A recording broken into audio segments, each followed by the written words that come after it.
In 12 years on the force, I've taken calls I'll never forget, but there's one that still comes back to me at night. A whispered voice on the line, so quiet I almost missed it. It was a 9-year-old boy hiding under his bed, phone pressed to his ear, trying not to breathe too loud. Please, someone's in our house. By the time the sun came up, his family's entire world had changed. But because of that whispered call, justice eventually caught up to the man responsible. I'm Marshall. This is another case I closed. And this is how it happened. The Bennett family lived in a quiet cul-de-sac on the edge of town, the kind of neighborhood where people still leave their porch lights on and wave at each other from their driveways. David and Karen Bennett had 2 kids, a teenage daughter, Hannah, away at a sleepover that night, and a 9-year-old son, Tyler, asleep in his room down the hall. It was just past 2 a.m. when Tyler woke up to a sound he didn't recognize. Glass breaking, somewhere downstairs. At first, he thought he'd dreamed it. Then he heard footsteps. Slow, careful. Not the sound his parents made moving around the house. He did what a lot of kids his age are taught to do in an emergency. He slid off his bed, tucked himself underneath it, and called 911 on the cell phone his mother had given him for emergencies just months earlier. He kept his voice down to almost nothing. Dispatch later told me it was one of the hardest calls they'd ever had to work because they could barely hear him over his own breathing. I wasn't on duty when the call came through, but I was patched in 15 minutes later once patrol units realized the scale of what they were walking into. Dispatch had kept Tyler on the line the entire time, whispering back and forth, telling him exactly what to do. Stay under the bed, stay quiet, don't hang up no matter what he heard. Patrol arrived at the house at 2:19 a.m. From the outside, everything looked normal. Porch light on, no cars in the driveway that shouldn't have been there. But the back door had been forced open. Glass from a side window scattered across the kitchen floor. Officers moved through the house and found David and Karen Bennett in the upstairs hallway. Both had been fatally injured. There was no sign of forced entry into Tyler's room. Whoever did this either hadn't made it that far or hadn't known he was there. Officers found Tyler exactly where he'd told dispatch he'd be, still under his bed, phone gripped tightly in both hands, too frightened to come out even after they called his name. I got to the house a little after 3 a.m. Scenes like that stay with you, not just because of what happened, but because of how ordinary everything around it looks. A half-finished puzzle on the kitchen table, a grocery list stuck to the fridge, a family that had no idea that night would be different from any other. Forensics worked the scene for hours. The point of entry was the side window near the back door. But something about it bothered me from the start. The glass was broken from the outside, but the lock on that window had been recently replaced, according to a receipt we found in a kitchen drawer, dated only 2 weeks earlier. That told me something important. Someone might have known the old lock was weak before it was ever fixed. That's not information a random stranger would have. I sat with Tyler and a trained child advocate the next morning, keeping questions simple, gentle, and short. He didn't see a face, but he remembered one thing. Right before the sound of glass breaking, he'd heard a car idling outside for a while, longer than a car passing through usually would. In cases like this, the hardest part of the investigation is usually the first suspect list, because it almost always starts close to home.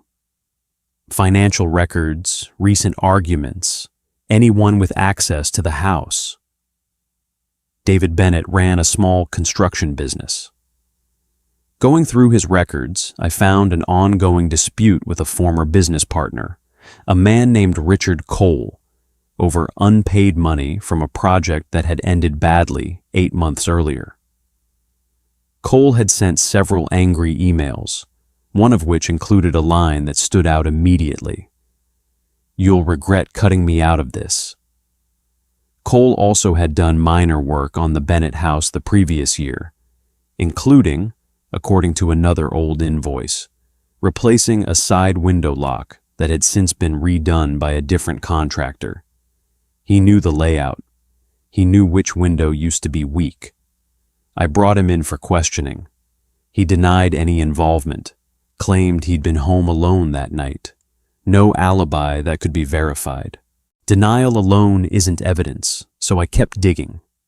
I pulled cell tower records for Cole's phone with a warrant, and they placed him in the general area of the Bennett house between 1:45 and 2:30 a.m., the exact window of the murder.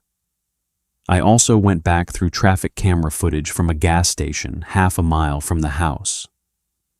At 1:52 a.m., a truck matching Cole's registered vehicle passed by, heading in the direction of the cul-de-sac. Same truck passed the same camera again at 2:26 a.m., heading the opposite way, right around the time patrol units were arriving at the scene. We executed a search warrant on Cole's home and vehicle. In his truck, we found a pair of work gloves with trace blood evidence, along with a hardware store receipt for a glass cutter and gloves, purchased just 3 days before the murders. That was enough. I arrested Richard Cole on 2 counts of murder. Through all of this, Tyler stayed with his older sister Hannah and their grandmother. I checked in on him a few times over the following months, not to push him for more information, just to let him know the case was moving forward, and that what he did that night mattered. He told me something during one of those visits that I've carried with me since. He said he almost didn't call. He was scared that if the man heard him, he'd come upstairs. But he remembered his mom telling him, months earlier, "If you're ever scared and alone, calling for help is never the wrong choice." That whispered call gave investigators a timestamp, gave dispatch a location confirmation, and kept Tyler safe long enough for patrol to arrive before anyone came looking for him. The trial took place nearly a year later. The prosecution built its case around the cell tower data, the traffic camera footage, the gloves recovered from Cole's truck, and the financial motive tied to the business dispute. The defense argued the evidence was circumstantial, that no one could place Cole inside the house itself.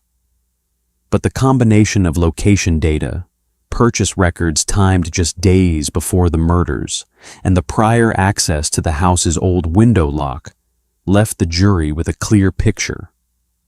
Tyler did not have to testify directly about identifying anyone, since he never saw a face. But the 911 call itself, including his whispered account of the idling car outside, was played for the jury as part of the timeline of events. After 11 hours of deliberation, the jury returned a guilty verdict on both counts of murder. Richard Cole was sentenced to life in prison without parole. Justice in a case like this never undoes what happened. Tyler and Hannah will grow up without their parents, and no verdict changes that. But it does mean the man responsible will never be in a position to hurt anyone else. Hannah later told me that Tyler still keeps that same phone in a drawer in his room, even though it's long since stopped working. She said he told her once that it was the reason he's still here, and the reason his parents' case was never going to go unsolved. A 9-year-old boy, hiding under his bed, quiet enough not to be heard, brave enough to reach out anyway. That whispered call started an investigation that ended with justice over a year later. I'm Marshall. That's another case closed. If you believe justice should always win, hit subscribe. I'll see you in the next case.